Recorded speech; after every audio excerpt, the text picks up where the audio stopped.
የሮዛ እናት ለሮዛ ደውላላት ልጄ አንድ ጊዜ የሆነ ነገር ልንገርሽ ስትላት እማዬ አሁን ማውራት አልችልም በትንሽ ቆይቼ ደውልልሻለሁ ትላታለች። የሮዛ እናትም ልጄ እኔ አመት አላወራም የማወራሽ ትንሽ ደቂቃ ነው እናም ጊዜ ስጭኝና ላውራሽ ስትል ትናግራታለች።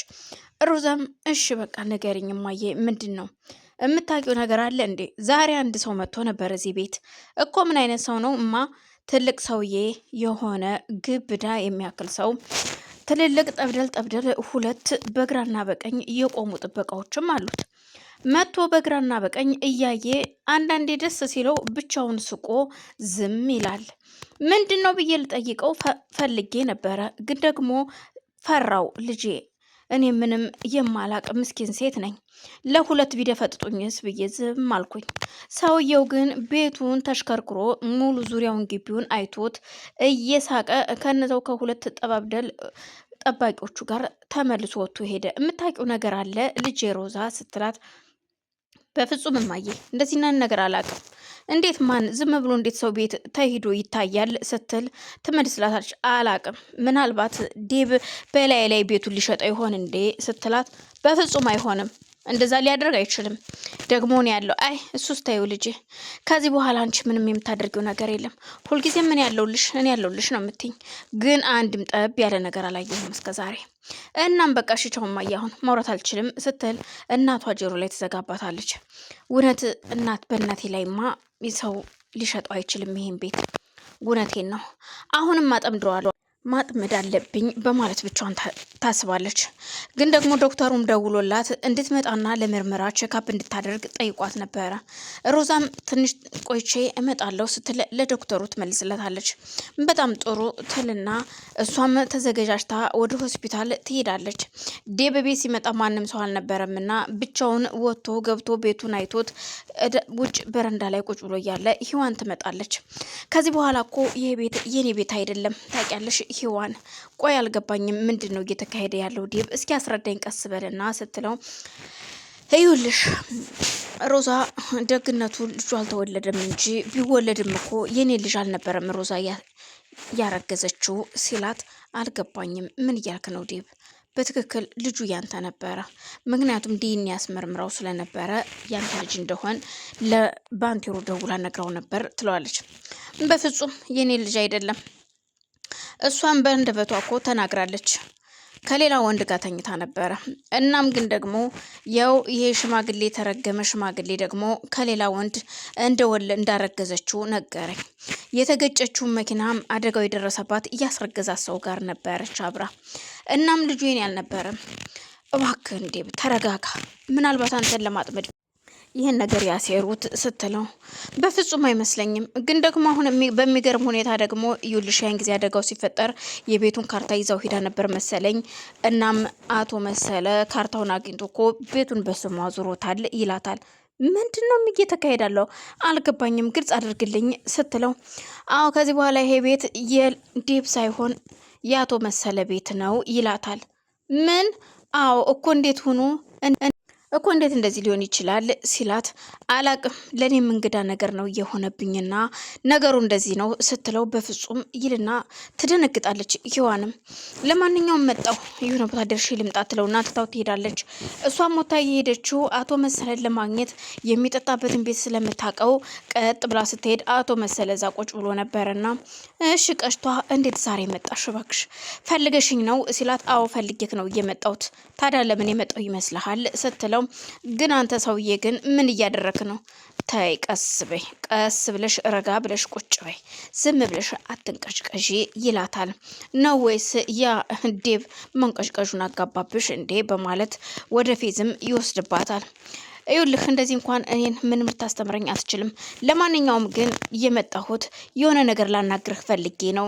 ግን ቆይ አንተ ሰውዬ ምንድነው እያደረክ ያለኸው? ለምንድነው ከዴብ ጭንቅላ ላይ የማትወርደው ስትል ታናግረዋለች። ስታናግረው ፈርታም አልነበረም፣ በድፍረት ነበር። የእውነት በጣም ደስታ ያለሽ ድፍረትሽ፣ ሁሉ ነገርሽ። ያቺ ሮዛ እኮ ይኸውልሽ በዴብ ላይ ከሌላ ወንድ ጋር ነበረች። ዴብ ዝም ብሎ ፊት ፊት ይላል እንጂ እኮ ምንም አይነት አቅም የለውም። ሚስቱን እንኳን ሰብስቦ የማይይዝ የማይረባ ነው ይላታል። ይኸውልህ ስለ ዴብ ምንም ነገር መናገር አትችልም። እኔ ነኝ አሁን እያናገርኩህ ያለሁት ስለ ዴብ አይደለም እያወራሁህ ያለሁት በማለት ኮስተር ብላ ስታናግረው በይ እንግዲህ አሁን ረጋ ብለሽ አውሪኝ ብያለሁ ረጋ ብለሽ ይላታል። ሰላም ሰላም፣ ውድና የተከበራችሁ የመቅዲ ቤተሰቦች እንዴት ናችሁ? ሰላም ናችሁ? በያላችሁበት ሰላማችሁ ይብዛልኝ። ይህን ቪዲዮ የምትከታተሉ ላይክ፣ ሸር፣ ሰብስክራይብ እያደረጋችሁ ቤተሰብ አድርጉኝ። ቤተሰብ የሆናችሁ ደግሞ ላይክ ሸር እያደረጋችሁ አበረታቱኝ። ሀሳብ አስተያየታችሁን በኮሜንት አስቀምጡልኝ። አመሰግናለሁ። እናም በዛን መሀል ለማንኛውም መልሻ እናገርሃለሁ፣ ላገኝህ እፈልጋለሁ በድጋሚ አሁን እንኳን ኦቨር ጠጥተሃል መሰለኝ በማለት ትልና ጥላው ወታ ትሄዳለች። በዛን መሀል ወደ ቤት እንደመጣች ስልኳ ይጮህና የልጅ እንዳላት ዴብ ይህንን ሁሉ ታሪክ የማያውቅ ግን እሷ ውጭ በነበረችበት ጊዜ አግብታ ልጅ እንደወለደች እሷና እሷ ብቻ ናቸው የሚያውቁት። እናም የልጇ አባት ይደውልላትና ካወራች በኋላ ልጇ የሚያወራት እንደሚፈልግ ሲነግራት ምንም ችግር የለውም ልጄ እንዴት ነህ ደህና ነው ሆይ እያለች ያው በሚተዋወቁበት ቋንቋ ታወራዋለች። እናም ልጇ እንደናፈቃትና እንደናፈቀችው ሲነግራት እሷም ደግሞ እንደናፈቀችውና በቅርቡ እንደምታገኘው መልሳም እንደምትደውልለት ትነግረዋለች። እናም አሁን ስራ ላይ ስለሆንኩኝ ነው የኔ ልጅ መልሼ እደውልልሃለሁ እሺ በል ሰላሙንልኝ እወድሃለሁ በማለት ልጇን ትሰናበተዋለች። ከዛም በመሀል ዴብ ይህን ሁሉ ነገር እርግጠኛ ነኝ አሁን ሳይሆን አሁን የምትሰማበትና የምታውቅበት ጊዜ አይደለም፣ ግን ደግሞ ቀኑ ሲደርስ ሁሉንም ነገር አሳውቅሃለሁ ዴብ አንተን መደበቅ አልችልም። ተሳክቶ የሮዛ ልጅ ተወልዶ ቢሆን ኑሮ እንዴት ደስ ባለኝ ነበር፣ ግን ደግሞ እንግዲህ እግዚአብሔር አልፈቀደውም በማለት በረንዳ ላይ ቁጭ ብላ ማውራት ጀመረች። ቆይ ምን እያደረግሽ ነው በማለት ሮዛ ደግሞ ከቤት ወጥታ ስታያት ምን የማደርግ ይመስልሻል? ቆይ ግን ነይ እስኪ ሮዛ ምንድን ነው እየተካሄደ ያለው? የማን ልጅ ነበረ ልጁ? እርግጥ አሁን ስለ ህፃኑ ማውራት አይቻልም፣ ያልተወለደ በዛውም በህይወት የሌለ ስለሌለ ልጅ ማውራት የሚቻል አይመስለኝም። ግን ዴብ ካንቺ ከዴብ እንዳላረገሹና ከሌላ ወንድ ጋር እንደተረገዘ ኢንፎርሜሽን ደርሶታል ለዴብ እና ዴብ በጣም ተናዷል። ለዛም ነበረ ገብቶ ሊገልሽ የነበረው ስትላት በፍጹም እኔን ማንም ሰው ሊገለኝ አይችልም፣ እኔ የምወድድና የምፈቀር ሰው ነኝ ትላታለች። ግራ ተጋብተው ባንቴሮና መሳቅ ጀመሩ።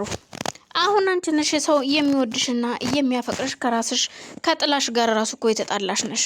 አሁን አንቺን ማን ነው ሊወድሽና ሊያፈቅርሽ የሚችለው? በእናትሽ ሮዛ እባክሽን አታስቂኝ በማለት ባንቴሮ ራሱ ይመልስላታል። ሂዋን ግን እየሳቀች ነበረና ጀርባዋን ሰታት መሳቋን ቀጥላበታለች። እናም ሮዛ የኔ ንግግር ነው እንደዚህ ያሳቃችሁ በማለት ወደ ውስጥ ተመልሳ ወደ መኝታ ቤቷ ትገባለች። አዎ ይሻልሻል እናቴ፣ መኝታ ቤት ገብተሽ በርሽን ዘግተሽ ብታለቅሽ ነው የሚሻልሽ እንጂ አንቺ ከማን ጋር ተስማምተሽ ኑረሽ ታቂና ነው ሰው ደግሞ ይወደኛል የምትይው አንቺ እየተረገምሽ በማለት ባንቴሮም ሊናገራት ጀመር። እውነቴን ነው እኔ እሷን በማግባቴ የእውነት አዝኛለሁኝ ከመጀመሪያው ባላወኳት ኑሮ። እርግጥ አሁን ላይ ባንቴሮ ከማን እንዳረገዘችውና የማን ልጅ እንደሆነ በደንብ ያውቃል። ምክንያቱም ጓደኛው ልክ እንደ ወንድሙ የሚያው ቤት ጓደኛው ነበር። እናም ደግሞ ከሉሊት ጋር ሲያወራ ስላየ ፎቶውንም አሳይታው ስለነበረ ሉሊት አሁን ዴብ እንዲያገኝለት ይፈልጋል። እናም ደግሞ ባንቴሮ እሱን እንደሚፈልገውና አሁን ላይ እየተደረገ ያለው ነገር የጓደኛው ነገር እንደሆነ ሲገባውና ሲሰማ ግራ ይጋባል። ይህንን ሰው ወይ ሁለቱን እንዴት የኔ ሚስት እንደሆነች እያወቀ ሮዛ ዴብንስ ሽተወው እንዴት እሱን ሊያወገባት ይችላል? እንዴት አፈቀራት? ልጅስ እንዴት አረገዘላት? እጅጉን ከንክኖት ስለነበር እየተናደደ ወጥቶ ይሄዳል። ባንቴሮ ወዴት ነው የምትሄደው ስትል ሂዋን ብትጠይቀውም መጣው የሆነ ቦታ ደርሼ ልምጣ ይላትና ጥሏት ሄደ። በዛን መሀል ቁጭ ብላ ያለ ዴብ ይመጣና እሺ ምን አዲስ ነገር አለ? አሁን ወደ የትኛው ቤታችን ነው መሄድ የምንችለው? ቤት መከራየት አለብን እኮ ይላታል። በፍጹም አይሆንም፣ ለቀኔትም አንሄድም። ይሄ በሐሰት እየተሰራ በትክክለኛ መንገድ የተዘጋጀ ወረቀት ስላልሆነ በፍጹም መሆን የለበትም። ማስተካከል ያለብን ነገር እናስተካክላለን ዴብ